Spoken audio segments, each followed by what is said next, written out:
So Fast and Furious 6. Yeah, I've already made it through the halfway mark. I deserve a reward for that. So Fast and Furious 6 was directed by Justin Lin and once again features a lot of people from the previous entries, including Vin Diesel, Paul Walker, Jordana Brewster, Michelle Rodriguez, Tyrese Gibson, Ludacris, Dwayne Johnson, and following the events of Fast and Furious 5, Dominic Toretto and his crew realized that Letty, played by Michelle Rodriguez, is still alive somehow.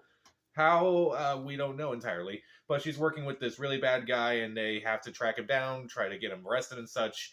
And we have this new movie in the Fast and Furious franchise where they went from street racers to, they went from street racers to robbers to secret agents, basically. How does that work exactly? You gotta remember this is a Fast and Furious movie where the last thing you should question is the logic.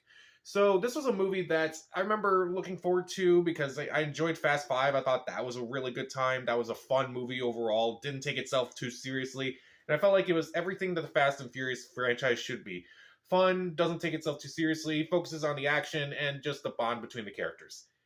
And this one has about half that because the action is fine for the most part and the chemistry is good, but I just feel like it's a little tonally imbalanced when it tries to be really serious and also tries to be lighthearted and fun and just action packed. It's just kind of a mess sometimes. So what works, kind of like the other Fast and Furious movies, the chemistry between the stars is really good. I also like seeing Dwayne Johnson kind of getting more involved with the cast. I thought he was a good addition to the team, and I kind of like the banter between everyone in this movie, surprisingly.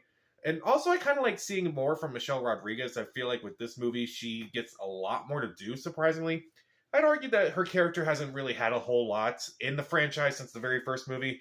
And it's actually a good thing that she's getting a lot more to do in this movie. And Luke Evans, surprisingly, he was the villain in this movie. I forgot about that. I forgot he was the villain in this movie until I rewatched this movie. I thought he was a pretty decent villain. Better villain than most of the other Fast and Furious movies. It's like this was kind of the turning point where the villains were starting to get better. Like we eventually got Jason Statham and Charlize Theron at least. So he was a decent enough villain, but it's kind of hard to say he was a great villain because again, the other villains in the Fast and Furious franchise are just boring. And meanwhile, there were so many moments in this movie where honestly, I kind of laughed at the absurdity of it. Not necessarily like, the action stuff. Like, the action, I already assumed was just going to be insane and illogical. But, like, character moments that are just kind of funny. Like, Tyrese Gibson's on a plane at one point, and he's talking to all these models about they're going to this, like, luxury place and whatnot. And then when they're called into the next mission, it's like, yeah, that place we were going to go to? Yeah, that's canceled. Here are some coupons for somewhere really cheap. He just had those on him? It just kind of made me laugh. That's like this guy who's like super rich now because he helped rob this vault and such. He had to steal the vault and everything. How does he have coupons for this cheap place? Like, it makes no sense. But then again, I shouldn't say the phrase "it makes no sense" because I'm on the 6th Fast and Furious movie at this point. This is a movie where Vin Diesel literally flies to save Michelle Rodriguez. Like, he's Superman. No, the only time Vin Diesel was Superman was the Iron Giant. So, yeah.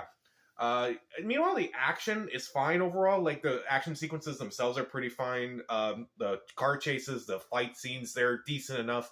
None of them really stand out. Maybe the last third because, again, some of it can be a little bit absurd. Again, Vin Diesel just literally flies to save Michelle Rodriguez, and he catches her, and they're both fine. Okay.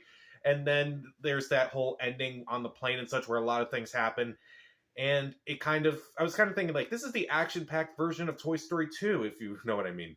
So, what don't I like about this movie? There were so many moments in this movie where I just had to suspend my disbelief, and I just couldn't do that. Like, Dwayne Johnson comes to find Toretto and his crew, and they're like, yeah, you gotta help us with this mission because, you're connected somehow. Okay, I get why they're involved.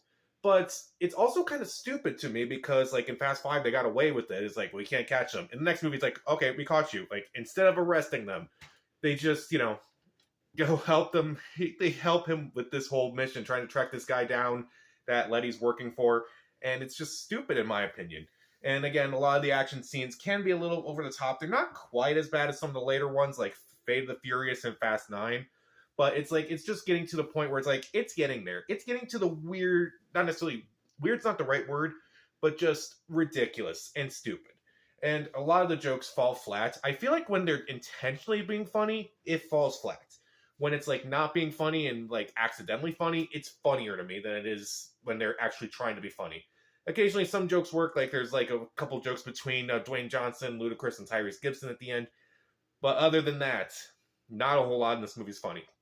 And I think it tried to do a little too much. Like the final act of this movie, like the final act could have just been the chase, and the ending could have just been, Dom catching Letty. Would have been fine. But no, they have to go on this plane and just try to, get everyone once and for all. And it just felt like too much. There's also this whole subplot with Gina Carano being a bad guy. And they have focused a little bit too much on the relationship between Gal Gadot and Han in this movie. I honestly forgot Gal Gadot's character's name. I just call her by the actress name, and I'm like, I don't care about the relationship enough. I really just don't care, and they try to make you feel bad because her character dies in this movie, and I'm like, I just don't care. I really just don't care for a lot of these character interactions. Like, when it's just them being buddy-buddy and such, it's fine, but when they try to make it deeper at times, it doesn't work entirely. So, Fast and Furious 6, well, I don't think it's as bad as some of the other ones like Too Fast, Too Furious, or Tokyo Drift, or Fast and Furious 4. I just don't think it's also entertaining enough as like Fast 5 or the first Fast and Furious movie. This one is serviceable, passable enough, but by the time you get to the 6th movie, you kind of already know if you like these movies or not.